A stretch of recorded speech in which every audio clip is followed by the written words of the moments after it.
Female Cuckolds, 4-pack, books 5 to 8.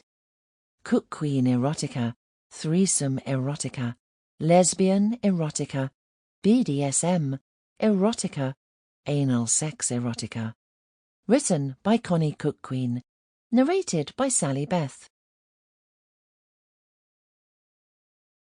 Hubby's mail order girlfriend, female Cuckolds 5. Holy shit, life was starting to grind. My husband Lance and I are well into our 40s and our children have both left home. He's still pulling his 60-hour work weeks and I'm still playing housewife, keeping everything else in his life ticking over.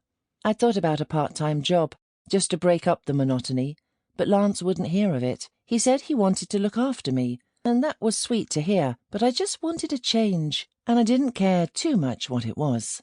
I'd been out for a morning run, and when I got back, I noticed the strangest kind of catalogue sat on the doormat. I fingered through it and my eyebrows damn near shot off the top of my face. It was pages upon pages of women. All of them were dressed, thank God, but all of them could be hired. There was a number and everything. I turned the pages at first in disgust, but then in amazement at the sheer number of women, and good-looking ones at that adorned each page. Almost every one of them was fitter and younger than me, and they offered a real girlfriend experience for whoever chose to order them. My first thought was that the magazine had arrived at the wrong place. I knew for a fact that Andy, our next-door neighbour, was a divorcee who lived alone, so my first thoughts turned to him. I set the magazine down on the basin and took my morning shower, but I couldn't stop thinking about it. The whole time I showered, I imagined just how the whole thing might work. What the hell was a real girlfriend experience anyway? I started to feel inadequate as I compared myself to the beauties on the page. Was I so far past it that even some mail-order girlfriends were more attractive than me? A delicious ripple of jealousy coursed through me. My shoulders bounced as I shivered with the strangest kind of delight. I started to imagine my husband coming home to his new girlfriend, and how she'd bounce playfully towards the door and wrap her arms around him. The humiliation struck deep. It ignited something inside me that had been long dormant or long ignored. I couldn't decide which. For the longest of times, I'd felt as though I was no longer good enough for Lance. We'd both grown older, but to me, he had barely changed. He'd kept his physique and had only become more handsome as the years passed. I wanted to please him the way I used to, but those days were long gone.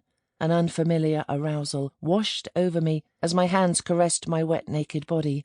I started to touch myself to the thought of my husband with another woman. The idea was so intoxicating that, to my shame, I started to come. I groaned, alone in the bathroom, filling the room with moans of pleasured excitement, as my fingers flurried over my wet, stiff clit. The whole time I thought of Lance and the toned, athletic woman from the catalogue that pleased him. The silence afterwards only served to deepen my shame. I tried to compose myself as I stepped out from the shower cubicle, but through the steam I spied the magazine again, taunting me from the basin. I dried myself, trying to get past my emotions, but it was all in vain. Against my better judgment, I grabbed the magazine again, and with my towel wrapped around me, I walked to the living room and sat on the couch. Before I knew it, I was dialing the company's number on my cell. It started to ring, and suddenly everything came into focus for me. I hung up, breathing sharply afterwards. What the hell was I doing? Instead, I sent a message to my husband. "Thinking of you," it read, and I guess it wasn't a lie. Perhaps thinking of you with another woman would have been more accurate.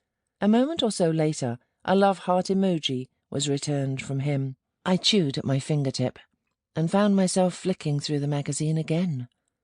One woman had caught my eye a couple of times now. Her name, so the catalogue said, was Katie, and she looked like a pure slice of Americana. She was blonde, big-breasted and beautiful, with that real girl-next-door kind of look. "You'll like her," I said to myself, thinking of Lance. I dialed the number again, and this time I waited for someone to pick up. My nerves were through the roof, but thankfully it's not easy to see someone's red face and pounding heart via telephone. "Hello, dial-a-date. Nathan speaking. How can I help?" came the chipper answer. I'd like to play... Sample complete. Ready to continue?